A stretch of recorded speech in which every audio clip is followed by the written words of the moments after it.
Hello दोस्तों, मैं हूं पवन कुमार गड़ेकर और मैं लेकर आ चुका हूं सीबीएसई फॉर स्टूडेंट्स की तरफ से चैप्टर नंबर 3 फिजिक्स का क्लास 12 के लिए करंट इलेक्ट्रिसिटी। तो चलिए स्टार्ट करते हैं। तो हमने 2 चैप्टर ऑलरेडी खत्म कर चुके हैं और ये तीसरा चैप्टर स्टार्ट करते हुए, तो अब हम इस चैप्टर में क्या पढ़ने वाले हैं हम पहले देख लेते हैं। ये चीज़ हम पहले पढ़ेंगे इलेक्ट्रिक करंट, जो कि आप बचपन से सुनते आ रहे हो, करंट लग जाएगा वही चीज़, ठीक है। इलेक्ट्रिक करंट, उसको बेसिक हम उसकी डेफिनेशंस वगैरह देखेंगे, उसके फॉर्मूलेज देखेंगे और कुछ डेरिवेशंस और फिर न्यूमेरिकल्स, ठीक है। फिर उसके बाद हम पढ़ने वाले electric current in conductors. Basically इस चैप्टर में हम कंडक्टर्स पे जो इलेक्ट्रिक करंट होता है उसका फ्लो, उस पर ध्यान देने वाले कंडक्टर्स पे, ठीक है। सेमी कंडक्टर हम लास्ट चैप्टर में 12th में पढ़ते हैं, तो अभी कंडक्टर्स में करंट कैसे फ्लो करता है वो देखने वाले हैं। और फिर थर्ड आएगा हमारा ओम्स लॉ, जो कि हम 10th में बहुत पढ़ चुके हैं, क्वेश्चंस बहुत हो चुके हैं, इसके न्यूमेरिकल्स कर चुके हैं। लेकिन इसमें क्या है, यहाँ पे हम डीप में पढ़ेंगे, उसको डिराइव करेंगे और उससे कुछ नए चीज़ भी डिराइव करेंगे, ठीक है। इसलिए हम ओम्स लॉ पढ़ेंगे। और फिर आएगा हमारा रेजिस्टेंस और रेजिस्टिविटी, ठीक है। ये भी हम देख चुके हैं 10th में, पर हम इसे और थोड़ा डीप में यहाँ देखने वाले हैं 12th में। और लास्ट थिंग जो है वो हम देखेंगे कॉम्बिनेशन ऑफ रेजिस्टेंस, जो कि हम 10th में जानते हैं क्या होता है इसका फॉर्मूला, पर हम यहाँ पे ज़्यादा क्वेश्चंस और ज़्यादा कॉम्प्लेक्स क्वेश्चंस करके देखेंगे, ठीक है। तो चलिए स्टार्ट करते हैं हमारा चैप्टर विथ इंट्रोडक्शन। तो सबसे पहले अगर मैं बात करूँ करंट की, तो आपके मन में क्या आता है? Switch board, right. क्योंकि हमने बहुत सुना होगा बचपन में कि स्विच बोर्ड के पास अगर स्विच ऑन हो खासकर, तब स्विच बोर्ड को कभी नहीं छीना चाहिए, वरना क्या होगा? झटका, राइट। तो वो होता है, ठीक है। तो वो क्यों होता है? Because of current.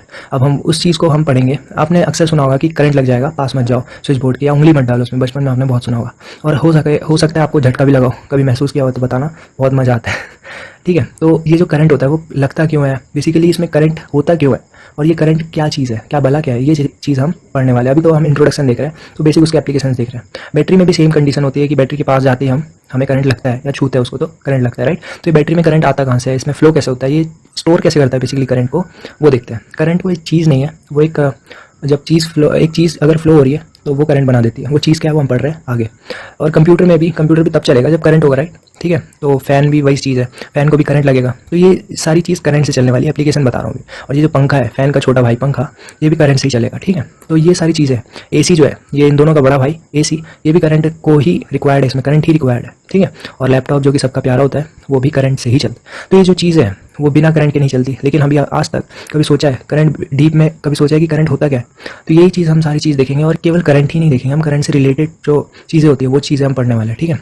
तो चलिए स्टार्ट करते हैं हम पहले टॉपिक से कि करंट होता क्या है। अभी तक मैं करंट कर रहा हूँ, लेकिन आपको डेफिनेशन नहीं बताई। तो डेफिनेशन देखते हैं क्या बोलता है। Flow of electric charges constitutes electric current. मतलब कि आपने चार्ज पढ़ा है, राइट, 2 चैप्टर से अब चार्ज पढ़ते रह रहे हो, लेकिन आपने अभी तक क्या पढ़ा है? स्टैटिक इलेक्ट्रिसिटी पढ़ा है मैंने, ठीक है। स्टैटिक इलेक्ट्रिसिटी मतलब कि जब चार्ज स्टैटिक हो, चार्ज मूव ना करे, मतलब चार्ज अगर एक जगह पे रुका हुआ, तो वहाँ पे क्या, अगर रबिंग, कंडक्शन और इंडक्शन, ठीक है, ये 3 प्रोसेस से हम चार्ज में कोई भी कंडक्टर में स्टैटिक इलेक्ट्रिसिटी जनरेट कर सकते हैं, राइट। पर वो किस कंडीशन में? जब चार्ज स्टैटिक हो, चार्ज मूव ना करे।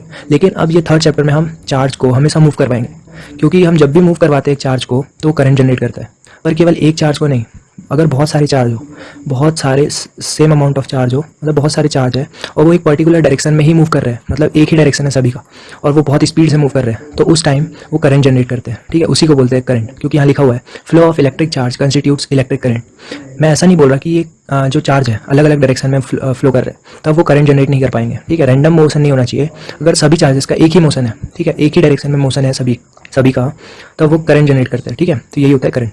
अच्छा, अब हम करंट तो हमें पता चल गया भैया क्या होता है, लेकिन अब फिजिक्स में ऐसा थोड़ी ना होता है कि केवल यही चीज़ पता करके आगे बढ़ गए। ऐसा तो कभी हुआ नहीं आज तक, ना होगा।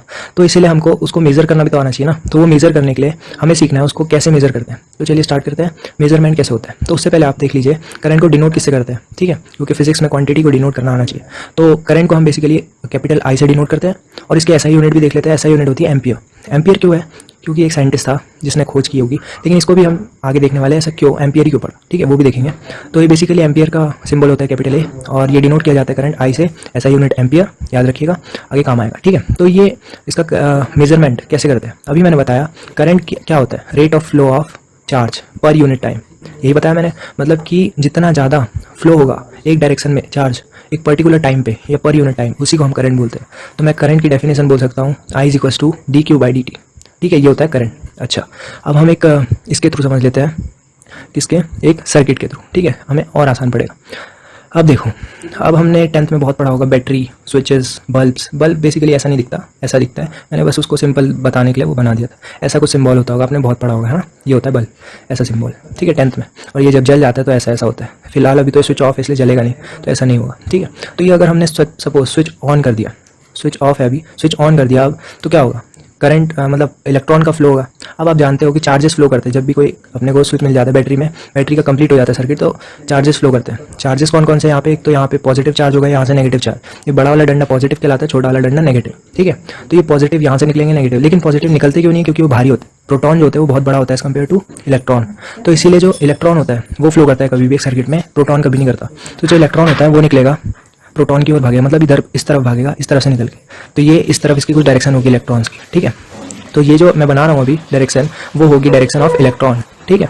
तो इलेक्ट्रॉन की डायरेक्शन ये है। तो ये जो डायरेक्शन ऑफ इलेक्ट्रॉन है, इसके साथ साथ जो करंट जा रहा है उसको मैं बोलूँगा electric current. Direction of current दो प्रकार की होती है, एक इलेक्ट्रॉनिक करंट और एक कन्वेंशनल करंट, दो डायरेक्शन, ठीक है। तो जो पहली डायरेक्शन है इलेक्ट्रॉनिक करंट की डायरेक्शन, वो हमेशा इलेक्ट्रॉन के साथ साथ जो डायरेक्शन होती है वो होती है। दूसरी जो है उसके अपोजिट होगी, मतलब जो इस डायरेक्शन में जो करंट रहेगा वो होगा कन्वेंशनल करंट, ठीक है।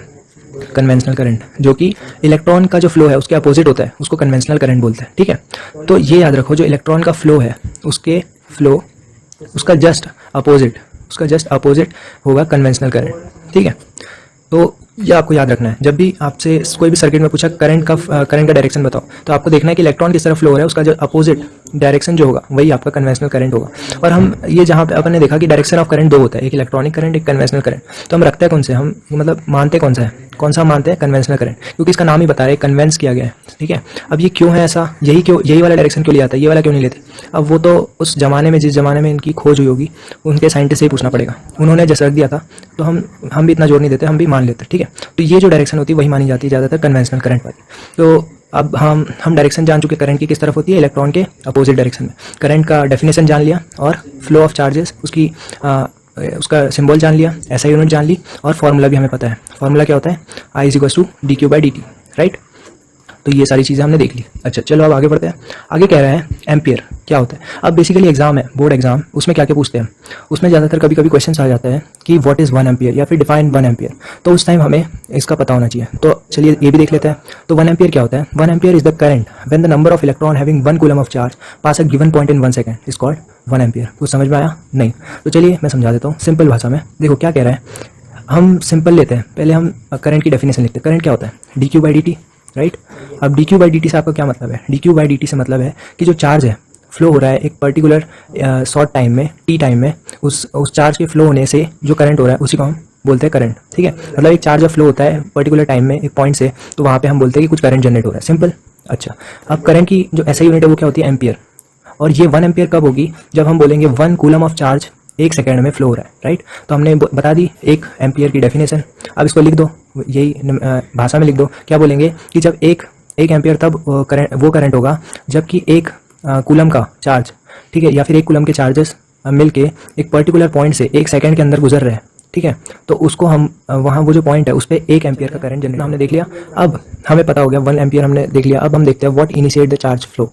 अब ये जो चार्ज होता है, हमने देखा कि चार्ज फ्लो तो कर रहे हैं। अभी सेकंड चैप्टर तक तो कोई दिक्कत नहीं जा रही थी, क्योंकि हम एक स्टैटिक चार्ज की बात कर रहे थे जब चार्ज एक जगह पर हो। लेकिन अब इस चैप्टर में हमें हर जगह चार्ज को फ्लो करवाना है। तो फ्लो करवाने के लिए हमें पता भी तो होना चाहिए ना कि सर्किट में चार्ज फ्लो होता कैसे है, मतलब स्टार्ट कैसे होता है फ्लो। तो उससे पहले आपको मैं सिंपल एक वीडियो दिखाना चाहता हूँ, इससे आपको कुछ आइडिया लगेगा। देखो इसमें क्या हो रहा है, इस वीडियो में हम देख सकते हैं कि एक बंदा जो है वो चढ़ रहा है सीढ़ियों पे, ठीक है, और वो सिंपल फिसल गया, राइट, स्लाइड किया उसने। तो इससे ये थोड़ी मतलब ऐसी एनिमेशन थी, इतनी अच्छी नहीं थी, बस मैंने आपको समझाने के लिए बताया। तो इसमें क्या हुआ, इसमें आप अगर अच्छे ध्यान से देखोगे तो आपको पता चलेगा एक बंदा चढ़ रहा है, तो वो कुछ फोर्स लगा रहा है चढ़ने के लिए, ठीक है, कुछ ताकत लगा रहा है चढ़ने के लिए। पर एक बार जब वो टॉप पे पहुंच गया उसके बाद उसने कोई ताकत नहीं लगाई, बस वो बैठ के सीधा थोड़ा सा फोर्स लगा के नीचे आ गया। मतलब जब वो नीचे आ रहा था तब वो अपनी बॉडी को ढीली छोड़ दी, तब उसने कोई फोर्स नहीं लगाया। तो मतलब उसको इनिशियल फोर्स लगा जाने के लिए तो, लेकिन आने के लिए फिर वो एक बार उसने जब फोर्स लगा दिया वहाँ तक पहुँचने के लिए, उसके बाद उसको कोई फोर्स नहीं लगाना पड़ा, फिर वो अपने आप फ्लो होते रहा। यही हम चार्जेस के टाइम पे भी समझ सकते हैं, रिलेट कर सकते हैं, ठीक है। कैसे, चार्जेस को भी एक इनिशियल फ्लो की जरूरत होती है, उसके बाद वो अपने आप फ्लो करने लग जाते हैं, ठीक है। और वो फ्लो क्या होता है, वो होता है ईएमएफ। आपको कुछ याद आ गया होगा क्योंकि हमने लास्ट चैप्टर 2.2 में भी ईएमएफ का जिक्र किया था। तो वो क्या होता है, वो होता है इलेक्ट्रोमोटिव फोर्स, राइट। तो इलेक्ट्रोमोटिव फोर्स जो होता है वो हम देखने वाले हैं वो क्या होता है। अब हम इस चैप्टर में उसको पूरा समझेंगे, ठीक है। तो EMF of the cell drives the current carriers to move in a specific direction. अब इसको पहले ईएमएफ को मैं आपको समझाता हूँ। ईएमएफ क्या होता है, ये बैटरी है, ये स्विच है, ये लाइट बल्ब है, ठीक है। तो ये जो बैटरी होती है यहाँ पे वो पॉजिटिव होता है, ये नेगेटिव टर्मिनल होता है। तो ये जो टर्मिनल के बीच में, ये टर्मिनल में पॉजिटिव चार्ज बहुत होंगे या नेगेटिव चार्ज बहुत होंगे या इलेक्ट्रॉन की कमी बहुत होगी, तो इसमें कुछ पोटेंशियल डिफरेंस बनता है। क्योंकि जहाँ भी चार्जेस का डिफरेंस होता है वहाँ पे पोटेंशियल डिफरेंस जनरेट होता है। तो ये जो सेल का पोटेंशियल डिफरेंस होगा ओपन सर्किट में, तो वो जो पोटेंशियल डिफरेंस होगा उसी को हम बोलते हैं ईएमएफ, ठीक है। तो ये जो डिफरेंस क्रिएट होता है ना, पोटेंशियल डिफरेंस, इसी को हम ईएमएफ बोलते हैं इन ओपन सर्किट। तो ये जो ईएमएफ होता है, इसी की वजह से जो चार्जेस होते हैं वो मजबूर हो जाते हैं इधर फ्लो करने के लिए। जब क्लोज कर देते हैं सर्किट, तब जब तक ओपन रहेगा तब कोई दिक्कत नहीं है, ठीक है। तो यही चीज़ होती है। तो ईएमएफ की वजह से ही कोई भी बैटरी करंट फ्लो करवाती है, ठीक है, जब सर्किट बन जाता है, कंप्लीट होता है तब, ठीक है। अगर कोई बैटरी में ईएमएफ नहीं है, ईएमएफ ज़्यादा नहीं है, जितना ज़्यादा ईएमएफ होगा उतना ज़्यादा करंट होगा, ठीक है। ईएमएफ ज़्यादा नहीं है इसका मतलब करंट भी नहीं है, ठीक है। तो ये बेसिक आप अंडरस्टैंडिंग लो। अभी हम नेक्स्ट वीडियो में ईएमएफ को डिटेल में कवर करेंगे। तो अभी के लिए आप इतना समझिए कि ईएमएफ क्या होता है। एक सेल जो होता है उसमें ईएमएफ होता है, जितना ज़्यादा वो रहेगा उतना ज़्यादा करंट जनरेट होगा, ठीक है। तो ईएमएफ आपने इतना समझा। अब उसके बाद हम ईएमएफ अगले वीडियो में हम कवर करने वाले हैं। Thank you for watching this.